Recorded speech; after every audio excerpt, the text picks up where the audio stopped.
Pencil road high school जोगसड़ा छात्र छात्री मैंने आमर विज्ञान ड्रामाटी नारी और विज्ञान पर आधारित एवं आम विज्ञान ड्रामार नाम हूँ स्वयं सिद्ध नारी।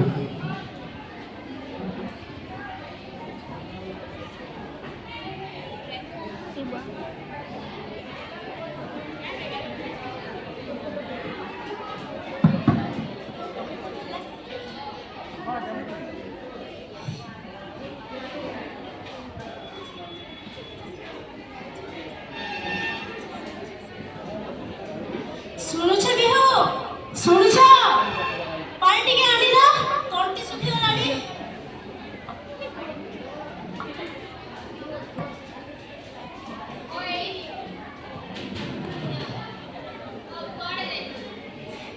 ଆଜି ମନ୍ଦିର ପଟଆଡ଼େ ଟିକେ ଯାଇଥିଲି ପଣ୍ଡିତ ସହ ଦେଖା ହେଲା। ସେ କହୁଥିଲେ ଆମ ଝିଅ ଅଳି ପାଇଁ ଗୋଟିଏ ଭଲ ପ୍ରସ୍ତାବ ଆସିଛି। କଣ ପାଠ? ମୁଁ ତାକୁ ଏତେ ପାଠ ପଢ଼େଇଛି କିଏ କା ଝିଅକୁ ଏତେ ପାଠ ପଢ଼ାଏ? ମୁଁ ତାକୁ ସାଇନ୍ସ ପଢ଼େଇଛି।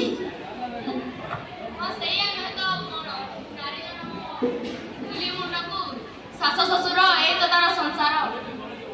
ହଉ ସେଇଟା ଯାହା ବି ହେଲା ପଣ୍ଡିତ କାଲି ଆସିବେ ଟିକେ ଭଲ ରୋଷେଇ କରିଥିବ।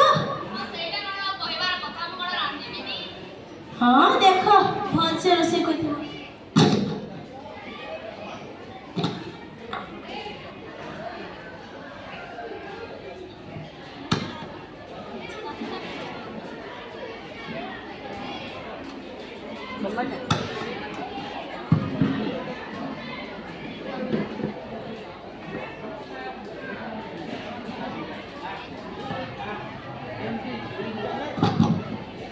तू जाचु आज मो परीक्षा सबुठ भल नंबर रखी बापा मो रिजल्ट देखे बहुत खुशी हे।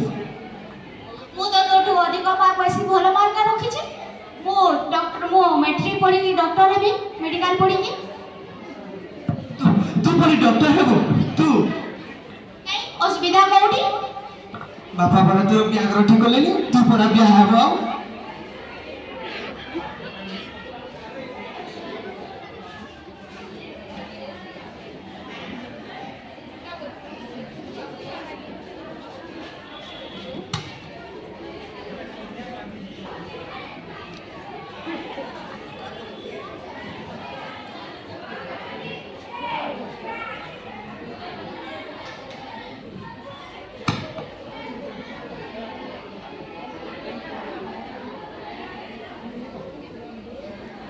ଆସନ୍ତୁ ଆସନ୍ତୁ ପଣ୍ଡିତ ଆସନ୍ତୁ ଏଇଠାରେ ବସନ୍ତୁ ପଣ୍ଡିତ। ଶୁଣୁଛ କି ହଁ ପଣ୍ଡିତ ଆସିଲେ ଆସ ଆସ।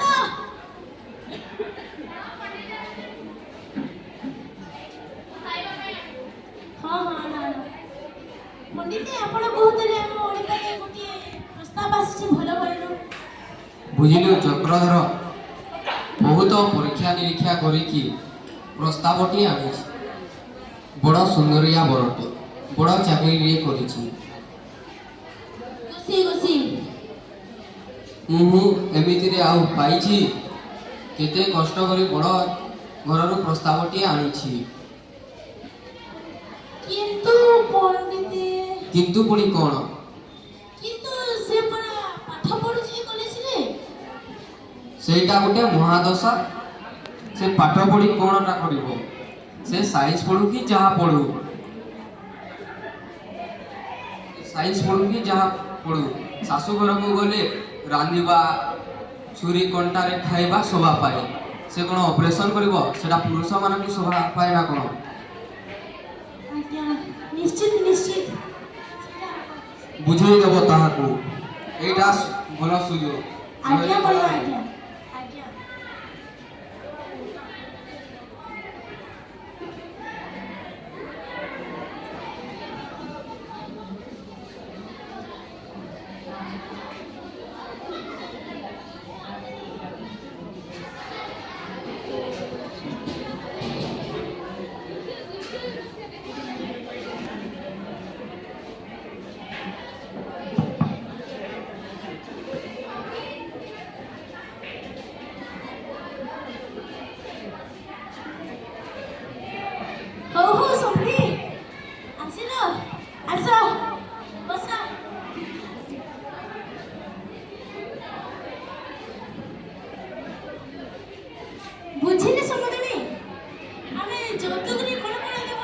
କହିଲେ ଯାହା କିଛି ଦେବୁ।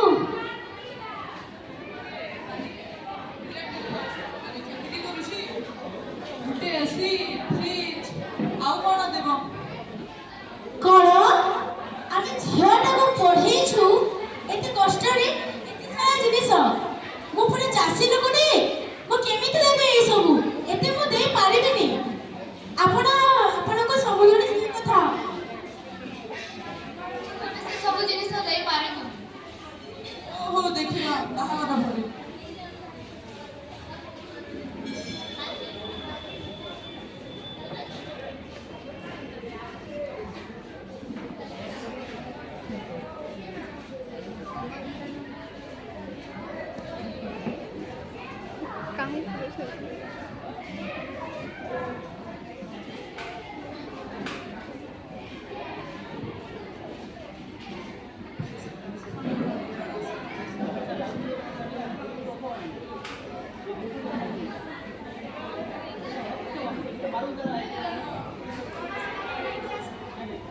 କଣ ତୁ ବାହାଘର ହେଲା?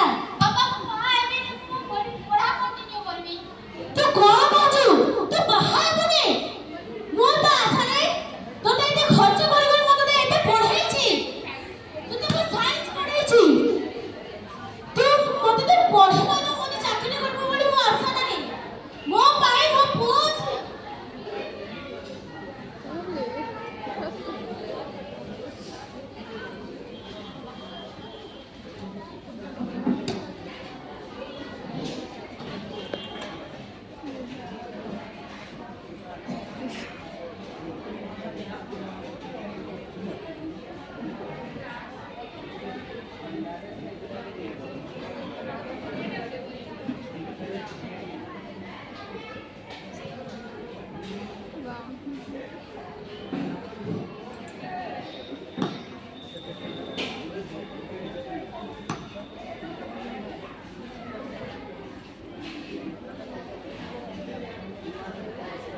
ଶୁଣିଲୁ ଯା ଟିକେ ଆଣ।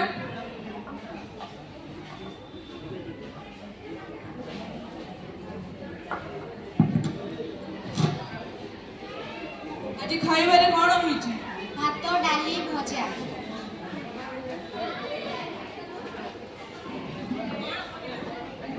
ବାପା ମା ତ ଟଙ୍କାଟିଏ ବି ଦେଲେନି ଯୌତୁକରେ। ତା ଉପରେ ତତେ ମୋ ପୁଅ ପୋଷୁଛି। ସରକାରୀ ଚାକିରି ନାଁରେ ବାହା କରେଇ ଦେଲେ ତତେ। ତା ଉପରେ ତୁ ଝିଅଟେ ଜନ୍ମ କଲୁ। ତାକୁ ମୁଁ ପାଠ ପଢେଇବି, ତାକୁ ମୁଁ ଯୌତୁକ ଦେଇ ବାହା କରେଇବି। ସେ ଝିଅ ନୁହେଁ ମୋ ବେକର ଫାଶୀ। ତମେ ତ ସତ ମିଛ କହି ମତେ ବାହା କରି ଦେଇ ଆଣିଛ।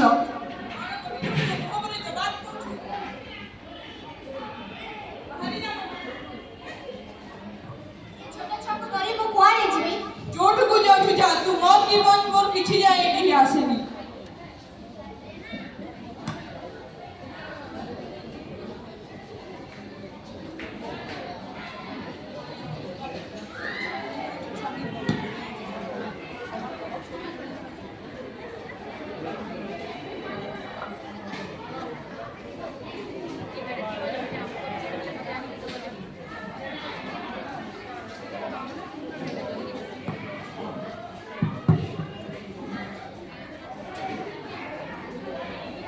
ମୋ ଧନ ମାଲିରେ ସୁନା ଥାଳିରେ ତତେ ଗେଲ କରିବାକୁ ମନ। ମୋ ଧନ ମାଲିରେ ସୁନା ଥାଳିରେ ତତେ ଗେଲ କରିବାକୁ ମନ। ମୋ ଛୁଆ କାନ୍ଦୁଛି କାହିଁକି? ତୁ 3 ଦିନ ହେଲା କିଛି ଖାଇନୁ। ମୁଁ ଜାଣିଛି ପରା ତୋତେ ବହୁତ ଭୋକ ହେଉଛି। ତୁ ଟିକେ ରହିଯା ମା, ମୁଁ ତୋ ପାଇଁ କିଛି ଖାଇବା ପାଇଁ ଆଣୁଛି। ତୁ ଟିକେ ଶୋଇଥା ମା, ମୁଁ ତୋ ପାଇଁ କିଛି ଖାଇବା ପାଇଁ ଆଣୁଛି।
ଝିଅ ନାହିଁ ମା।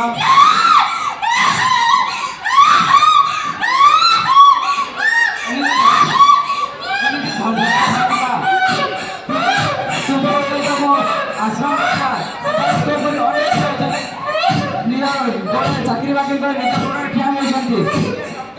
ଏଇ ଦୁନିଆ ତୁ ମଧ୍ୟ ତୁ କଣ ଆ ମା ମୋ ସହିତ ଆ।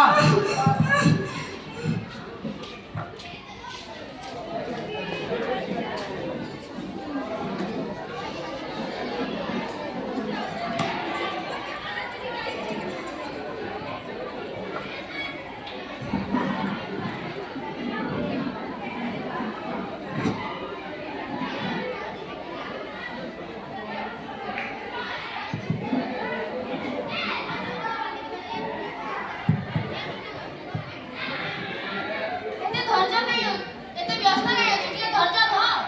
ଆଉ କେତେ ଧୈର୍ଯ୍ୟ ଧରିବି? ଆଜିର ଛୁଆମାନେ ଚନ୍ଦ୍ରରେ ପହଞ୍ଚି ସାରିଲେଣି। ଗୋଟେ ଲେଡି ଡକ୍ଟର ନେଇବା ଅସମ୍ଭବ, ସହିତ ବହୁ ପୁଣି ଜିଦ୍ କରି ଲେଡି ଡକ୍ଟର ପାଖକୁ ଯିବା ପାଇଁ। ମୁଁ ଶୁଣିଥିଲି ଆମ ସହରକୁ 15 ତାରିଖ ଗୋଟେ ଲେଡି ଡକ୍ଟର ଆସୁଛନ୍ତି। ସେ ଗର୍ଭବତୀ ମା ମାନଙ୍କ ଭଲ ଚିକିତ୍ସା କରନ୍ତି ମାଗଣାରେ।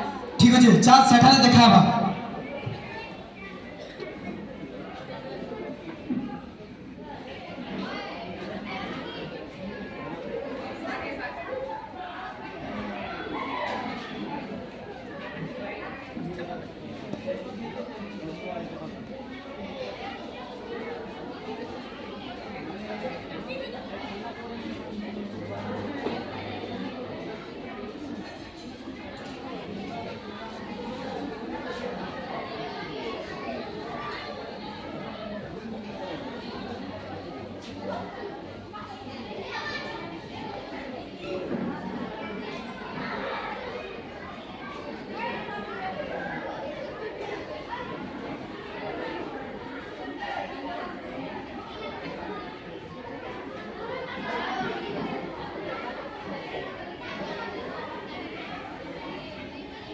ମ୍ୟାଡାମ ବାହାରେ ଜଣେ ଅପେକ୍ଷା କରିଛନ୍ତି।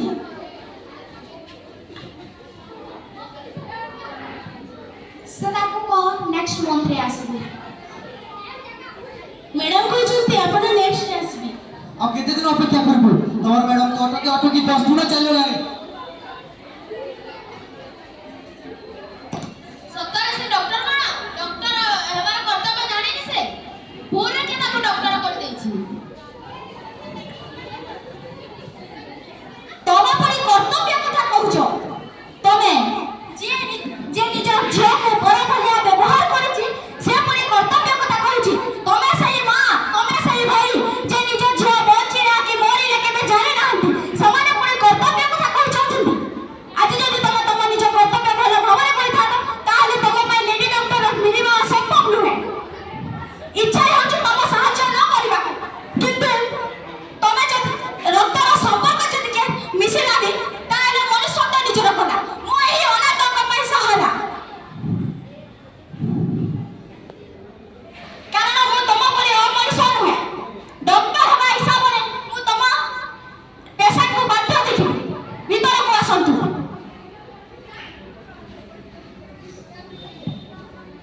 ଆମର এই নাটকରେ ଆମେ ଯେଉଁ ଭୁଲ କରୁଥିଲୁ ଆପଣମାନେ ସେ ଭୁଲ କରନ୍ତୁ ନାହିଁ। ନାରୀମାନେ କେବଳ ରୋଷେଇ ଘରେ ନୁହେଁ, ସେମାନେ ଚିକିତ୍ସାଳୟରେ ମଧ୍ୟ ଚାକୁଛୁରୀ ଧରିବାର ଯୋଗ୍ୟ। ତେଣୁ ନାରୀକୁ ସର୍ବ କାର୍ଯ୍ୟରେ ସେ ନିୟୋଜିତ ହୋଇପାରିବ। ଧନ୍ୟବାଦ।